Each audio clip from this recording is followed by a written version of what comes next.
मेरी बेटी की शादी थी और मैं कुछ दिनों की छुट्टी लेकर शादी के तमाम इंतजाम को देख रहा था। उस दिन सफर से लौटकर मैं घर आया तो पत्नी ने आकर एक लिफाफा मुझे पकड़ा दिया। लिफाफा अनजान था, लेकिन प्रशेषक का नाम देखकर मुझे एक आश्चर्य मिश्रित जिज्ञासा हुई। अमर विश्वास, एक ऐसा नाम जिसे मिले मुझे वर्षों बीत गए थे। मैंने लिफाफा खोला तो उसमें $1,00,000 का चेक और एक चिट्ठी थी।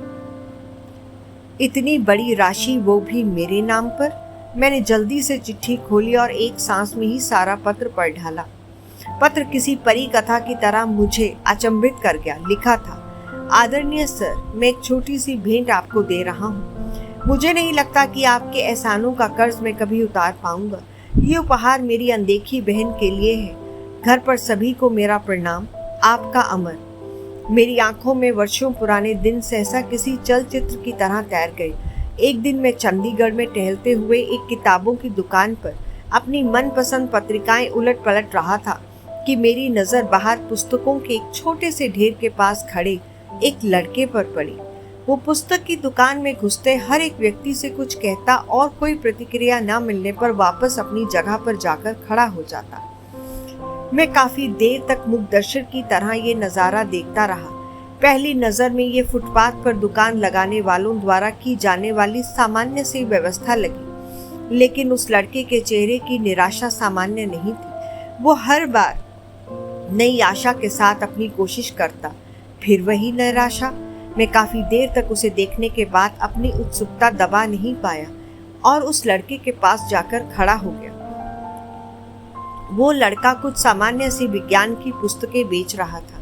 मुझे देखकर उसमें फिर उम्मीद का संचार हुआ और बड़ी ऊर्जा के साथ उसने मुझे पुस्तकें दिखानी शुरू की। मैंने उस लड़के को ध्यान से देखा। साफ सुथरा चेहरे पर आत्मविश्वास, लेकिन पहनावा बहुत ही साधारण।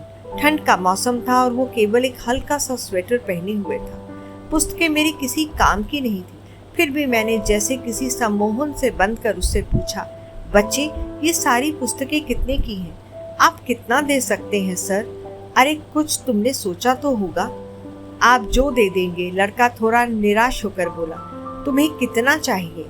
उस लड़के ने अब ये समझना शुरू कर दिया कि मैं अपना समय उसके साथ गुजार रहा हूँ। 5,000 रुपए, वो लड़का कुछ कड़वाहट में बोला। इन पुस्तकों का कोई 500 भी दे दे तो बहुत है। मैं उसे दुखी नहीं करना चाहता था, फिर भी अनायास मुंह से निकल गया। अब उस लड़के का चेहरा देखने लायक था, जैसे ढेर सारी निराशा किसी ने उसके चेहरे पर उड़ेल दी हो। मुझे अब अपने कहे पर पछतावा हुआ। मैंने अपना एक हाथ उसके कंधे पर रखा और उससे सांत्वना भरे स्वर में पूछा, देखो बेटा, मुझे तुम पुस्तक बेचने वाले तो नहीं लगते। क्या बात है, साफ साफ बताओ कि क्या जरूरत है? वो लड़का जब जैसे फूट पड़ा। शायद काफी समय निराशा का उतार चढ़ाव अब उसके बर्दाश्त के बाहर था। सर, मैं 12वीं कर चुका हूँ। मेरे पिता एक छोटे से रेस्टोरेंट में काम करते हैं। मेरा मेडिकल में चयन हो चुका है। अब उसमें प्रवेश के लिए मुझे पैसों की ज़रूरत है।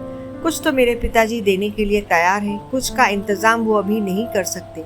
लड़के ने एक ही सांस में बड़ी अच्छी अंग्रेजी में कहा। तुम्हारा नाम क्या है? मैंने मंत्रमुग्ध होकर पूछा।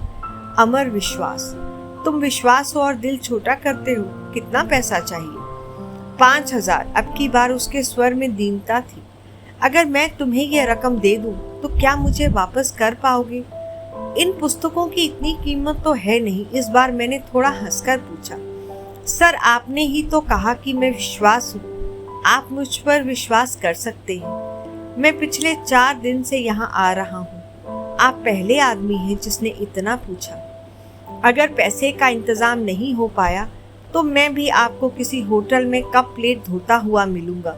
उसके स्वर में अपने भविष्य के डूबने की आशंका थी। उसके स्वर में जाने क्या बात थी जो मेरे जहन में उसके लिए सहयोग की भावना तैरने लगी। मेरा दिमाग उसे एक जालसाज से ज्यादा कुछ मानने को तैयार नहीं था, जबकि दिल में उसकी बात को स्वीकार करने का स्वर उठने लगा था। आखिर मेरा दिल जीत गया। मैंने अपने पर्स से 5,000 रुपए निकाले, जिनको मैं शेयर मार्केट में निवेश करने की सोच रहा था, और उसे पकड़ा दिए।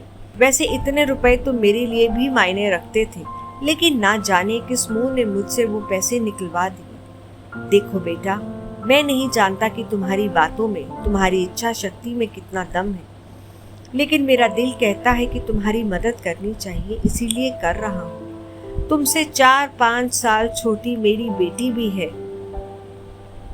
सोचूंगा उसके लिए ही कोई खिलौना खरीद लिया। मैंने पैसे अमर की तरफ बढ़ाते हुए कहा। अमर हैरान था, शायद उसे यकीन नहीं आ रहा था। उसकी आंखों में आंसू तैर आए। उसने मेरे पैर छुए तो आंखों से निकली 2 बूंदें मेरे पैरों पर गिर गई।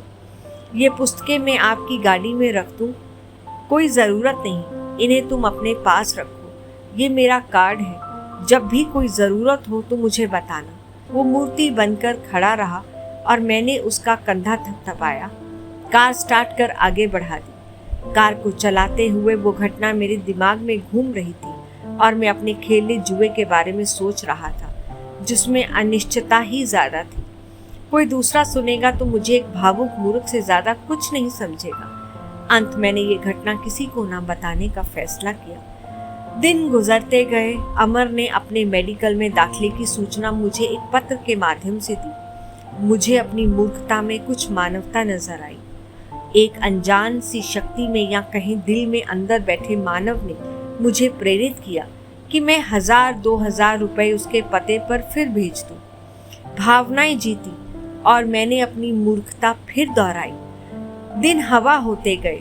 उसका संक्षिप्त सा पत्र आता जिसमें 4 लाइनें होती, 2 मेरे लिए, एक अपनी पढ़ाई पर और एक मिनी के लिए, जिसे वो अपनी बहन बोलता था। मैं अपनी मूर्खता दोहराता रहा और उसे भूल जाता। मैंने कभी चेष्टा भी नहीं की कि उसके पास जाकर अपने पैसे का उपयोग देखूं। न कभी वो मेरे घर आया। कुछ साल तक यही क्रम चलता रहा। एक दिन उसका पत्र आया कि वो उच्च शिक्षा के लिए ऑस्ट्रेलिया जा रहा है। छात्रवृत्तियों के बारे में भी बताया था और एक लाइन मिनी के लिए लिखना वो अभी भी नहीं भूला। मुझे अपनी उस मूर्खता पर दूसरी बार फक्र हुआ, बिना उस पत्र की सच्चाई जाने। समय पंख लगाकर उड़ता रहा। अमर ने अपनी शादी का कार्ड भेजा। वो शायद ऑस्ट्रेलिया में ही बसने के विचार में था। मिनी भी अपनी पढ़ाई पूरी कर चुकी थी। एक बड़े परिवार में उसका रिश्ता तय हुआ था। अब मुझे मिनी की शादी लड़के वालों की हैसियत के हिसाब से करनी थी। एक सरकारी उपक्रम का बड़ा अफसर कागजी शेर ही होता है। शादी के प्रबंध के लिए ढेर सारे पैसे का इंतजाम, उधेड़-बुन और अब वो चेक। मैं वापस अपनी दुनिया में लौट आया। मैंने अमर को एक बार फिर याद किया और मिनी की शादी का एक कार्ड अमर को भेज दिया। शादी की गहमा गहमी चल रही थी। मैं और मेरी पत्नी व्यवस्थाओं में व्यस्त थे और मिनी अपनी सहेलियों में। एक बड़ी सी गाड़ी पोर्च में आकर रुकी। एक शख्स के लिए ड्राइवर ने गाड़ी का गेट खोला तो शख्स के साथ उसकी पत्नी, जिसकी गोद में एक बच्चा था, वो भी गाड़ी से बाहर निकली। मैं अपने दरवाजे पर जाकर खड़ा हुआ तो लगा इस व्यक्ति को पहले भी कभी देखा है। उसने आकर मेरी पत्नी और मेरे पैर छुए। सर, मैं अमर, वो बड़ी श्रद्धा से बोला। मेरी पत्नी अचंभित से खड़ी थी। मैंने बड़े गर्व से उसे सीने से लगा लिया। उसका बेटा मेरी पत्नी की गोद में घर सा अनुभव कर रहा था। मिनी अब भी संशय में थी। अमर अपने साथ ढेर सारे उपहार लेकर आया था। मिनी को उसने बड़ी आत्मीयता से गले लगाया। मिनी भाई पाकर बड़ी खुश थी। अमर शादी में एक बड़े भाई की रस्म हर तरह से निभाने में लगा रहा। उसने ना तो कोई बड़ी जिम्मेदारी मुझ पर डाली और ना ही मेरे चाहते हुए मुझे एक भी पैसा खर्च करने दिया। उसके भारत प्रवास के दिन जैसे पंख लगाकर उड़ गए। इस बार अमर जब ऑस्ट्रेलिया वापस लौटा तो हवाई अड्डे पर उसको विदा करते हुए न केवल मेरे बल्कि मेरी पत्नी, मिनी, सभी की आंखें नम थी। हवाई जहाज ऊंचा और ऊंचा आकाश को छूने चल दिया और उसी के साथ साथ मेरा विश्वास भी आसमान छू रहा था। मैं अपनी मूर्खता पर एक बार फिर गर्वित था और सोच रहा था कि इस संसार को चलाने वाला कोई भगवान नहीं, हमारा विश्वास ही है।